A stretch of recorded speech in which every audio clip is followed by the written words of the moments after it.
been nearly 8 months since Game of Thrones Season 8 had concluded. So disappointed, so dissatisfied, and a lot of people are still pretty angry. If you've ever been to the Free Folk subreddit, you'll see that, and I think it's justifiably so. The last few seasons of the show did not feel like it was on pace with the rest of the series, and it felt a bit rushed. That begs the question, in 2020, is it worth reading A Song of Ice and Fire, the original source material made by George R.R. Martin? Well, my answer was yes. I feel like there is more to experience in Westeros and the realm Pentos across the Narrow Sea. And it's to be found in the books. It's a lot like Lord of the Rings. I went and saw the movies, and when I left the Two Towers, I remember just being like, I want more. I can't wait for Return of the King. I need more. And my dad took me to a Walden bookstores. We picked up Fellowship of the Ring.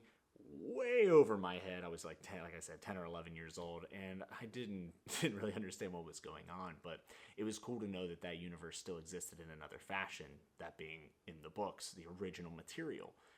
Game of Thrones is the exact same way. I had not really been reading any fiction for like the last 10 years probably. I'm 29 now, and I dove into the books because I wanted more of Westeros, and I'm so glad I did. When I recommend reading the Game of Thrones books or A Song of Ice and Fire, two things I get are, one, I hate reading, and two, I already know the ending. And I think those are two fair concerns, and they're two that I had myself. Will the ending be the same? Some of it yes, some of it no, right from George R.R. Martin himself.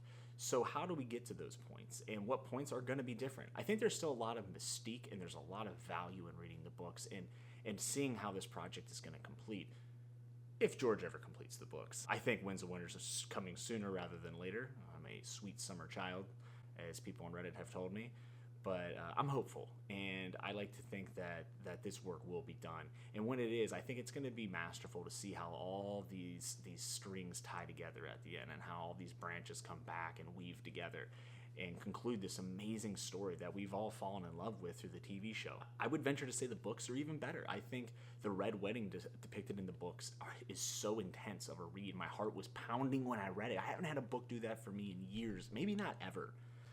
And that was worth it to me for the read. So sure, we might know some of the ending, but I think the way we get there is going to be totally different. And a lot of the characters in the book are much different than what we saw on screen. Euron Greyjoy in the show felt like a knockoff backwoods European Bam Margera that was just after some weird glory. In the books, he feels like a masterful, sea-driven wizard, and it's dope. And Euron's one of my favorite characters in the book that is so much different from the show, and I think just even reading through his POV, or rather the POVs that mention him, you get a better understanding of what's going on with him and what are his motivations. We don't have all the answers yet, not till Winds comes out, hopefully. For me, I feel like even with the ending, I do feel like there's still so many threads that were left untied and a lot of stuff left out of the book. There's young Griff, which I won't get into much more than this. If you want to get into the books, you wouldn't want me to ruin that for you, but that's a character that is left out of the show, that is in the books, that is quite interesting, and I think that is going to change how the entire ending of this series plays out, especially in King's Landing. The other concern, you don't like to read. I used to love reading when I was a kid. Like I said, I read Lord of the Rings, at least the first book. And I read all kinds of other books, Harry Potter, pretty much every other big hit book that there was at the time. But as I got to an adult, I fell in love with TV shows, movies, and I just got too busy. So I was not a huge fan of reading as an adult either. I did some audiobooks, a lot of nonfiction, but fiction, it just felt like it was almost silly to me. And to take the time and sit and build that world in your head and imagine these characters. The great thing about Game of Thrones is that you already have a preconceived notion of what this world, what King's Landing, what Winterfell looks like, what these characters look like. It makes the reading experience actually a lot more leisurely, in my opinion, and you get to focus on the actual story and the underlying meaning in Martin's mystical writing, right? He's very, very mysterious with some of the ties and subtleties that link characters together, that alludes to foreshadowing. You get to focus more on that, and I think it provides a very easy read for someone who doesn't always read. Among the other benefits of just reading, I think this is a great way to introduce yourself to other fantasy novels and fantasy series.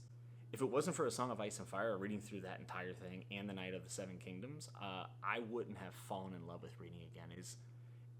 It is absurd how much reading I plan on doing in the next year, which is the reason why I made this channel. I recently just dove into Wheel of Time. Actually, a YouTuber named Daniel Green, he's phenomenal here on BookTube.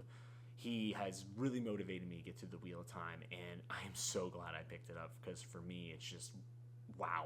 A Song of Ice and Fire will always be my favorite book series now, because it reignited my passion for reading, and I'm going to be reviewing all of these books as well as other fantasy series and anything that the viewers might want to see. Out in the future, we have the Wheel of Time coming to Amazon Prime. We have the prequel, House of Dragons, which is another great reason to read at least Fire and Blood to have an idea what's going on there. And we're going to cover all of that and more. So hit like, hit subscribe, leave me a little message in the comments. We're going to have more videos coming soon, and I can't wait to interact with you all. Stay nuts, keep reading, and remember, winter is coming.